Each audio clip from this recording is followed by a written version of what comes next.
Bismillahirrahmanirrahim. Assalamualaikum warahmatullahi wabarakatuh. Anak soleh soleha SMP kelas 8, bersyukur kita kepada Allah karena pada kesempatan kali ini kita diizinkan oleh Allah berjumpa melalui video pembelajaran tentang iman kepada kitab-kitab Allah.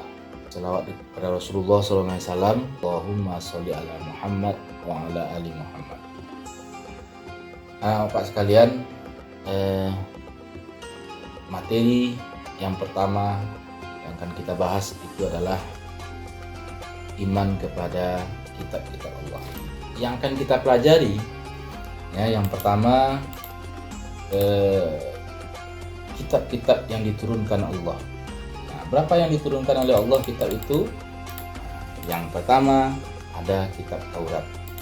Kemudian yang kedua ada kitab Zabur. Kemudian yang ketiga ada kitab Injil. Kemudian yang keempat ada kitab Al-Quran. Maka ketika kita mempelajari ada kitab Taurat, Zabur, Injil, kita ketahui sejarahnya, diyakini keberadaannya, maka nanti akan muncul dalam diri kita itu adalah sikap toleransi dan menghargai pemeluk agama lain. Kemudian ketika kita mempelajari Al-Quran, kita ketahui sejarahnya, diyakini keberadaannya, kemudian dibaca, dipahami dan dipedomani isinya, maka yang muncul sikap dalam diri kita itu adalah pertama, kita akan mencintai Al-Quran. Kemudian yang kedua, rajin beribadah. Kemudian yang ketiga, rajin beramal soleh. Yang keempat, menjauhi maksiat. Biar anak sekalian, kita lihat dulu pertama, apa itu kitab? Kitab adalah wahyu-wahyu Allah Subhanahu wa Ta'ala yang diturunkan kepada Nabi dan Rasul melalui perantaraan malaikat Jibril alaihi salam yang telah dibukukan. Kemudian, apa itu pengertian iman kepada kitab-kitab Allah? Jadi iman kepada kitab Allah itu adalah kita percaya dan yakin dengan sepenuh hati bahwa Allah telah menurunkan kitab-kitabnya kepada para rasulnya. Ajaran yang terdapat di dalam kitab tersebut disampaikan kepada umat manusia. Fungsinya, tujuannya adalah sebagai pedoman hidup agar dapat meraih kebahagiaan di dunia dan akhirat. Anak bapak yang soleh dan soleha, kita lihat satu persatu. Yang pertama, kitab Taurat. Kitab Taurat itu diterima oleh Nabi Musa alaihi salam. Diterima oleh Nabi Musa alaihi salam pertama kali di Bukit Tur Sinai, atau ada yang mengatakan Bukit Sinai, karena Tur Sinai itu bahasa Arab, Tur bukit, Sinai Sinai itu adalah Sinai. Kemudian kapan Nabi Musa menerima kitab Taurat itu? Dalam sejarah tercatat Nabi Musa alaihissalam menerima kitab Taurat itu pada abad 12 sebelum Masehi. Kemudian bahasa dalam kitab Taurat itu adalah bahasa Ibrani. Kemudian kitab Taurat ini diperuntukkan oleh Allah kepada kaum Bani Israel. Artinya kaum Nabi Musa itu disebut dengan kaum Bani Israel. Kemudian di dalam kitab Taurat itu ada 10 pokok ajarannya. Apa ajarannya? Yang pertama, perintah mengesahkan Allah. La ilaha illallah. Tidak ada Tuhan selain Allah. Kemudian yang kedua, isinya adalah larangan menyembah patung atau berhala. Kemudian yang ketiga, isinya adalah larangan menyebut nama Allah dengan sia-sia. Kemudian yang keempat, perintah menyucikan hari Sabtu. Kemudian yang kelima, perintah menghormati kedua orang tua. Kemudian yang keenam adalah larangan membunuh sesama manusia. Kemudian yang ketujuh, larangan berbuat zina. Kemudian larangan mencuri. Kemudian larangan menjadi saksi palsu. Kemudian larangan mengambil hak orang lain. Nah, itu kitab Taurat. Mari kita baca sama-sama ayat ini. A'udzu billahi minasy syaithanir rajim. Wa laqad atayna Musal kitaba la'allahum yahtadun. Artinya, dan sungguh telah kami anugerahkan kepada Musa kitab Taurat agar mereka Bani Israel mendapat petunjuk. Ingat tadi, kitab itu fungsinya, tujuannya adalah sebagai pedoman agar kita mendapatkan petunjuk dalam kehidupan di dunia ini. Kemudian yang kedua, kitab yang diturunkan oleh Allah itu adalah kitab Zabur. Pada siapa Allah menurunkan kitab Zabur itu? Penerimanya adalah Nabi Daud alaihissalam. Nah, kapan diturunkan oleh Allah kitab Zabur itu kepada Nabi Daud? Yaitu abad 10 sebelum Masehi. Nah, kemudian bahasa yang dipakai dalam kitab Zabur itu adalah bahasa Kipti. Nah, bahasa Kipti namanya. Nah, kemudian kaumnya Bani Israel. Dia memiliki 5 isi pokoknya.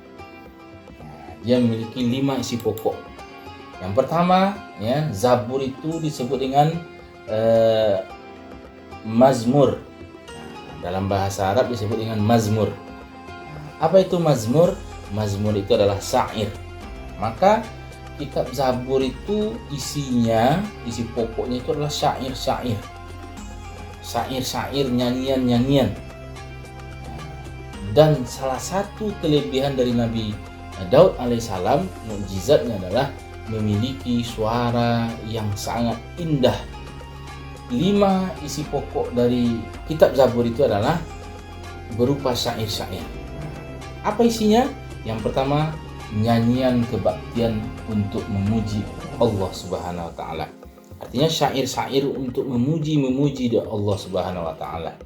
Memuji kekuasaan Allah, memuji keagungan Allah dan lain sebagainya. Kemudian yang kedua adalah nyanyian perorangan sebagai rasa syukur kepada Allah Subhanahu wa taala. Syair yang kedua, isi yang kedua adalah berupa syair nyanyian perorangan sebagai rasa syukur kepada Allah Subhanahu wa taala. Kemudian yang ketiga adalah ratapan-ratapan jamaah. Kemudian yang keempat, ratapan dan doa-doa individu. Kemudian yang kelima adalah nyanyian untuk raja. Lanjut, kita lihat dalilnya. Di dalam Al-Quran, surat Al-Isra ayat 55, Allah menjelaskan, A'udzu billahi minasy syaithanir rajim. Wa rabbuka a'lamu biman fis samawati wal ardh. Wa laqad faddalna ba'dhan nabiyyina 'ala ba'd wa atayna Dauda zabura. Kata Allah dalam surah Al-Isra ini, dan Tuhanmu lebih mengetahui siapa yang di langit dan di bumi. Dan sungguh kami telah memberikan kelebihan kepada sebagian nabi-nabi atas sebagian yang lain. Dan kami berikan Zabur kepada Nabi Daud alaihissalam. Kemudian kita lihat yang ketiga. Yang ketiga adalah kitab Injil. Kitab Injil itu diturunkan kepada Nabi Isa alaihissalam. Kemudian diturunkan pada abad 1 Masehi. Dalam bahasa, kitab Injil itu bahasanya bahasa Suryani namanya. Kemudian kaum yang dituju dari kitab Injil adalah kaum Nasrani, kaumnya umat Nabi Isa alaihissalam. Kemudian Apa isi pokoknya? Isi pokoknya yang pertama adalah perintah untuk kembali mengesahkan Allah. Kemudian yang kedua adalah membenarkan keberadaan kitab Taurat. Ya. Kemudian yang ketiga, menghapus beberapa hukum dalam kitab Taurat yang tidak lagi sesuai dengan perkembangan zaman di waktu itu. Kemudian yang keempat, isi pokok dari kitab Injil itu adalah menjelaskan bahwa kelak akan datang kembali seorang Rasul setelah Nabi Isa alaihissalam, yaitu Nabi Muhammad Sallallahu Alaihi Wasallam. Muncul pertanyaan kita, apakah Injil yang ada sekarang yang dipakai oleh orang Kristiani itu sama dengan kitab Injil yang diturunkan oleh Allah kepada Nabi Isa? Jawabnya tidak.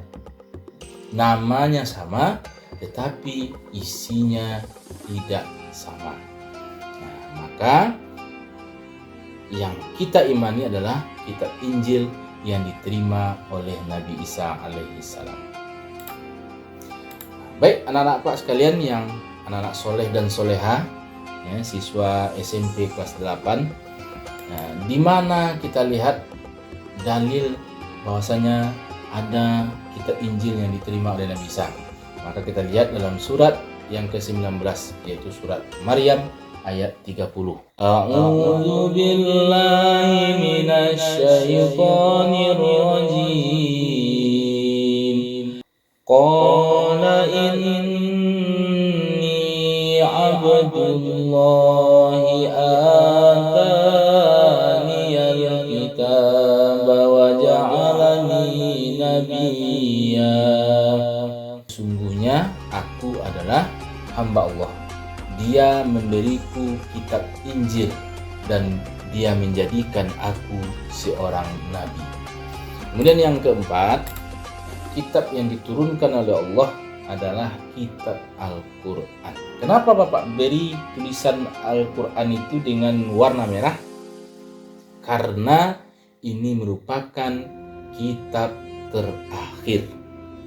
Tidak ada lagi kitab suci yang diturunkan oleh Allah setelah Al-Quran ini.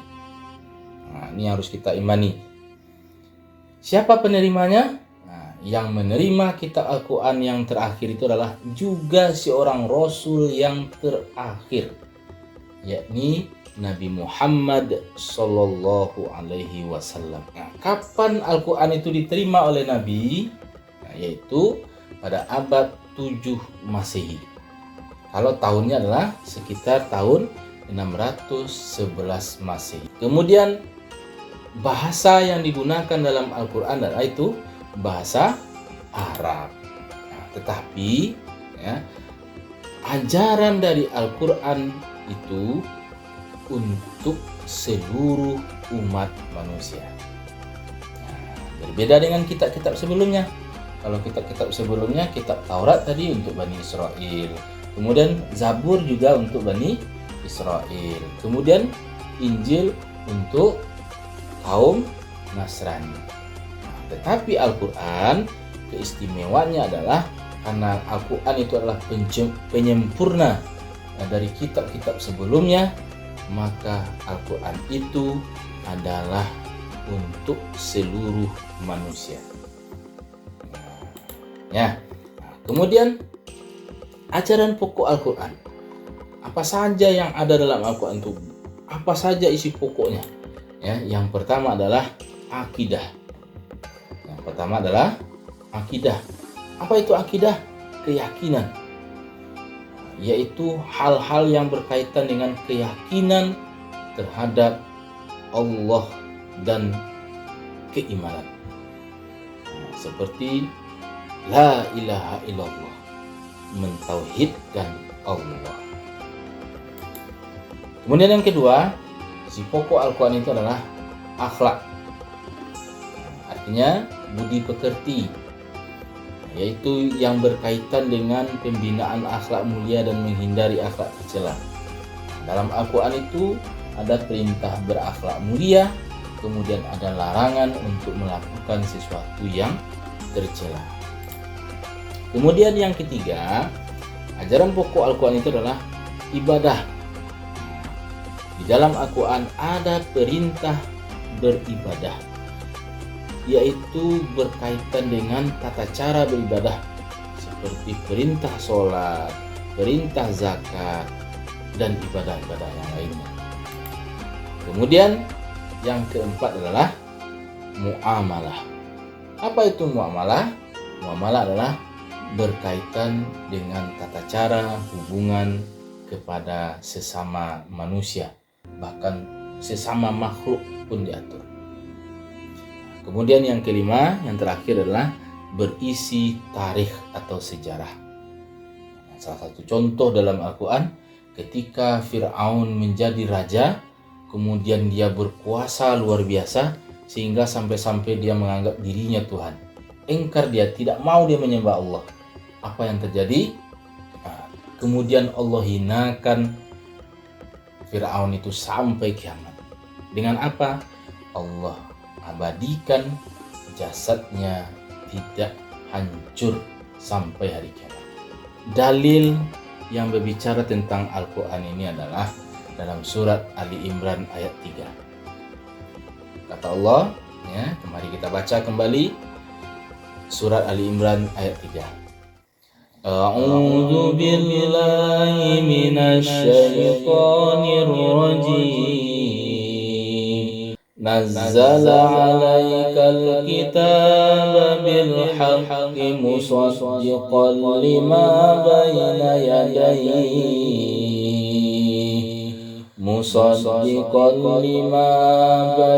yadayhi wa anzala at-taurata wal injil. Kata Allah, Dia menurunkan kitab Al-Quran kepadamu Muhammad yang mengandung kebenaran, membenarkan kitab-kitab sebelumnya, dan menurunkan Taurat dan Injil. Anak apa sekalian, selanjutnya kita lihat di samping Allah menurunkan wahyunya berupa kitab Taurat, Zabur, Injil, dan Al-Quran, ternyata Allah juga pernah menurunkan wahyunya, ya, kepada nabi-nabi yang lain, yaitu disebut dengan berupa suhuf. Apa itu suhuf? Suhuf itu adalah lembaran wahyu-wahyu Allah, tapi yang tidak dikitabkan. Artinya wahyu-wahyu Allah yang tidak dibukukan. Maka kita lihat apa perbedaan kitab dengan suhuf. Yang pertama, kitab diturunkan oleh Allah kepada Nabi Musa alaihissalam berupa kitab Taurat, Nabi Daud alaihissalam berupa kitab Zabur, Nabi Isa alaihissalam berupa kitab Injil, dan Nabi Muhammad SAW berupa kitab Al-Quran. Kemudian suhuf adalah lembaran wahyu, ya, yang diturunkan oleh Allah kepada Nabi Idris. Yang pertama Nabi Idris, dia menerima wahyu berupa suhuf sebanyak 30 suhuf. Kemudian Nabi Syis menerima sejumlah 50 suhuf. Nabi Syis ini salah satu Nabi Allah, tapi dia tidak termasuk kepada nama yang pernah disebut oleh Allah dalam Al-Quran, yang 25 itu. Tapi Nabi Syis ini ada. Nabi itu banyak jumlahnya. Yang wajib kita imani, yang tertera dalam Al-Quran itu sebanyak 25 orang Nabi. Kemudian Nabi Ibrahim, ya, menerima 10 suhuf. Kemudian Nabi Musa juga menerima 10 suhuf. Jadi Nabi Musa ini 2 kitab ia juga dia terima, kemudian suhuf juga ia terima. Jadi kalau suhuf, Nabi Musa menerima 10 suhuf. Kemudian kita lihat apa persamaan dan perbedaannya. Kalau persamaannya adalah kedua-duanya sama-sama firman Allah yang diturunkan kepada para rasul-rasul Allah. Kemudian perbedaannya, yang pertama, isi kitab lebih lengkap daripada isi suhuf. Kemudian yang kedua, bentuk dari kitab sudah dibukukan, sedangkan suhuf masih berbentuk lembaran-lembaran saja. Kemudian yang ketiga, kitab biasanya berlaku lebih lama daripada suhuf. Selanjutnya kita lihat, ya, firman Allah yang menceritakan tentang suhuf ini. diterangkan oleh Allah dalam surat Al-A'la ayat 18 sampai 19. A'udzu billahi minasy syaithanir rajim. Inna hadza lafis suhufil ula suhufi Ibrahim wa Musa. Shadaqallahul azim. Kata Allah, sesungguhnya ini terdapat dalam kitab-kitab yang dahulu, yaitu kitab Ibrahim dan Musa. Artinya kitab di sini adalah suhuf, ya, suhuf Ibrahim dan suhuf yang diterima oleh Nabi Musa alaihissalam. Ben apa sekalian, itulah pertemuan kita yang pertama tentang iman kepada kitab-kitab Allah. Dan insya Allah pada pertemuan yang kedua kita akan membahas lebih dalam lagi tentang Al-Quran, dan tujuannya nanti kita akan bisa menjadi orang-orang yang mencintai Al-Quran. Demikian saja yang bisa Bapak sampaikan hari ini. Mudah-mudahan anak-anak sekalian paham tentang iman kepada kitab-kitab Allah pertemuan yang pertama ini, sehingga kita menjadi orang-orang yang betul-betul beriman kepada Allah, kemudian beriman kepada kitab Allah, sehingga kita menjadi orang-orang yang hidupnya terarah, orang yang hidupnya selamat dunia sampai akhirat. Kita tutup pertemuan kita dengan membacakan doa Subhanakallahumma wa bihamdika asyhadu an la ilaha illa anta astaghfiruka wa atubu ilaik. Assalamualaikum warahmatullahi wabarakatuh.